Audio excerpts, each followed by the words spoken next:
Well, U.S. President Joe Biden joined world leaders at the island resort of Bali, Indonesia, for the G20 summit set to be hosted by President Joko Widodo of Indonesia. White House Bureau Chief Patsy Widakuswara has been covering his activities. Hi, Patsy. Thank you so much for joining us this afternoon. Now, reportedly, U.S. President Biden is now meeting with Chinese President Xi Jinping. What are you expecting to come out of this meeting? Yes, of course, this is a highly anticipated meeting between the two world leaders. We know that tensions between the U.S. and China is really impacting everybody, including Indonesia and the rest of the region in Indo-Pacific. So we spoke with National Security Advisor Jake Sullivan on the way to Bali from Phnom Penh aboard Air Force One yesterday, and we asked them a list of questions about just what is it exactly that's going to be the focus of meeting between these two leaders. And essentially, Jake Sullivan, as well as other White House staff, has been saying that, lowering expectations, that this is not something that will guarantee any kind of deliverables. This is just more about maintaining lines of communication, making sure that the leaders are communicating, and then hopefully opening other channels of communications between their teams, the diplomatic teams that has been really non-existent for the past couple of years. And a few of the issues that will be surely points of contention would be, of course, tensions across the Taiwan Strait.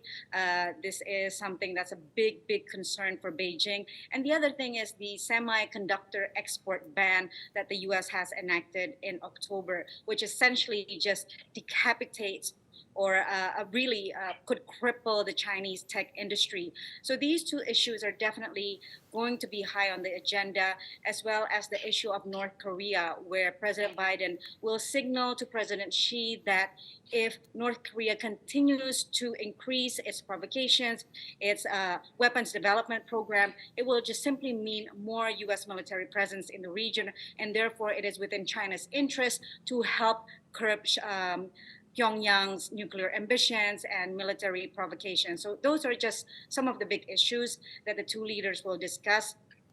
We don't know how long the discussions will continue. We are told it could be 2 or perhaps even 3 hours. So we'll see what the readout of the White House that will come out of the meeting, as well as what the Chinese part will say about this meeting in a few hours. All right, definitely something that many people are looking forward to, of course. As you mentioned, U.S. officials are keeping expectations low, but many are anticipating this because, U.S.-China relations are at a low at the moment. Now, I also want to talk about U.S. President Joe Biden's bilateral talks and meeting with Indonesia's President Joko Widodo earlier today on Monday. Now, the two leaders had seemed very comfortable with each other during their bilateral. Were there any deliverables coming out of that meeting, Patsy? Yeah, you're absolutely right. They were very comfortable. They were very warm. President Biden joked to President Jokowi that, he doesn't want to go home. He wants to stay here because President Jokowi put him next to the beach. Now, this is, something that's just the kind of politician that Joe Biden is. He's very jovial. He's also very, very warm and very friendly. But, underneath all that banter and all that friendliness, of course, lies this months and months of intense diplomatic back and forth between the U.S. and Indonesia as hosts, where the U.S. and other Western countries are really not wanting to have Russian President Vladimir Putin as part of the G20 summit. But as you know, Indonesia resisted and took a middle ground by inviting President Volodymyr Zelensky, even though Ukraine is not part of the G20. Now, when you say deliverables, there are a couple of things that the White House has announced in terms of what can be launched or announced this time at the summit.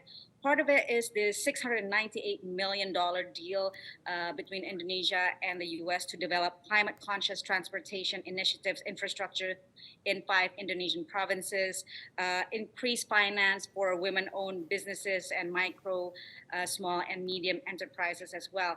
Now, of course, this is part of President Joko Widodo's effort to really just expand in terms of foreign investment. As you know, the target for next year is $89 billion in investment, including for funds to relocate the capital to Borneo, to Nusantara.